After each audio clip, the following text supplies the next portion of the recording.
ან არ შეიძლება ფერმას გაქვთ, კარგად გეცოდინებათ, რომ საქონლისთვის კვების რაციონი უმნიშვნელოვანესია.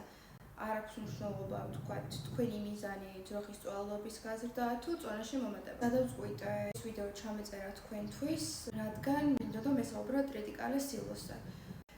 რატომ არის კარგი ტრიტიკალეს სილოსი და რით განსხვავდება ის თქვათ სიმინდის ან იონჯას სილოსისგან. ტრიტიკალე ჭვალვის და ხორბლის ნაზავი ან ჰიბრიდული მარცვლეულია.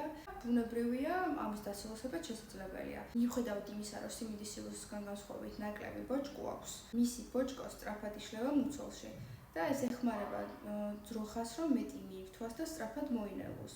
და სწრაფი დუღილი ხელს უწყობს მუცლის ჯანმრთელობის გაუმჯობესებას და ამცირებს აციდოზის რისკს. პროტეინის თვალსაზრისით ტრიტიკალი ბევრად უფრო მაღალი რაოდენობის პროტეინს შეიცავს, ვიდრე სიმინდის სილოსი, თუმცა ნაკლებს ვიდრე იონჯას სილოსი.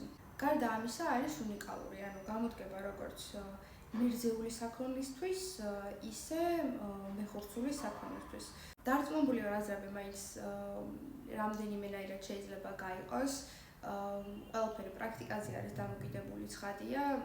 ამიტომ გაგვიზიარეთ თქვენი კითხვები კომენტარებში და განვიხილოთ მეგობრებო და ვიმსჯელოთ რომელი, რატომ და როგორ გირჩევნიათ.